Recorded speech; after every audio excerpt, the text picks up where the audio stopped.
Imagine you're leaning in conspiratorially across a candlelit dinner table, a glass of rich red wine swirling in your hand. Have you ever heard of the Mona Lisa? Of course, everyone has. But let me tell you, that's just the tip of the iceberg when it comes to Leonardo da Vinci.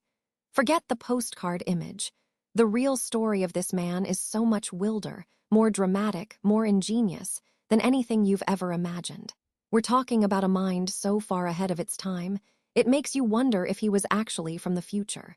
Think about it. We're talking about the 15th and 16th centuries, a time of rudimentary tools, of guesswork and superstition, and boom, here comes Leonardo, a Florentine polymath who single-handedly redefined what was possible. We all know his paintings, but those paintings are merely the side hustle of this incredible genius. Let's go back to 1482. Leonardo, barely 30, is in Milan, presenting his dazzling vision for a self-propelling cart. Imagine the scene. He's not just sketching it, he's demonstrating a mechanical marvel, a precursor to the automobile, centuries before its time. Think of the gears, the springs, the sheer audacity of it. These weren't just doodles. They were meticulously engineered designs, complete with detailed sketches, blueprints, and even calculations of gear ratios.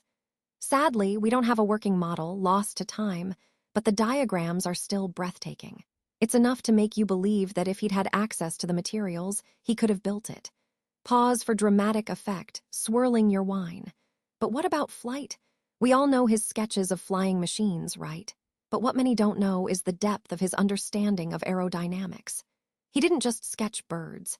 He meticulously studied their flight patterns, analyzed the lift generated by their wings, and translated it into detailed designs for ornithopters, human-powered flying machines.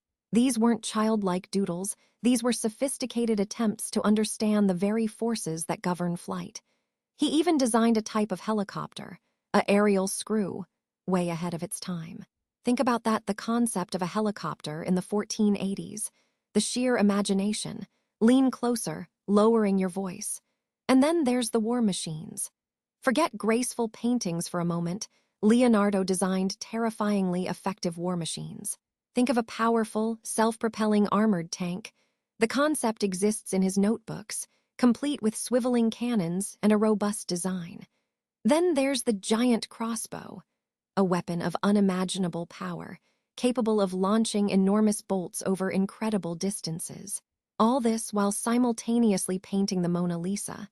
The man was a paradox, a whirlwind of creativity, churning out both beautiful art and devastating weapons. Pick up your wine, taking a slow sip. But it goes deeper than engineering, my dear friends. Consider his anatomical studies. Leonardo performed dissections, meticulously documenting the human body with a level of detail previously unknown. He understood the intricate workings of the human heart, the flow of blood, the complexities of the musculoskeletal system. His anatomical drawings are not just artistic. They are scientifically accurate and incredibly detailed, centuries ahead of their time. He pushed the boundaries of anatomical knowledge, a pioneer in a field that was then shrouded in secrecy and religious taboo. Gesture expansively. Now here's the truly captivating part. Most of this was hidden for centuries. Many of his notebooks stayed lost or forgotten. Some were even rediscovered relatively recently. This genius, this titan, this inventor of the future, quietly toiled away, leaving behind a legacy that only now we are beginning to fully comprehend. His inventions weren't just innovative, they were revolutionary. They changed the very way we think about engineering, about flight, about anatomy, about the potential of human ingenuity. Lean back, placing your glass down. The Mona Lisa, beautiful as she is a mere glimpse into the mind of Leonardo da Vinci. The real masterpiece is the sheer breadth and depth of his genius, his insatiable curiosity, his unyielding drive to push the boundaries of the known. Next time you see a picture of the Mona Lisa, remember this untold story. Remember the forgotten genius, the man who dreamed of flight and built terrifying war machines, all while leaving an indelible mark on art and science. Now, who wants more wine? I have much more to tell you.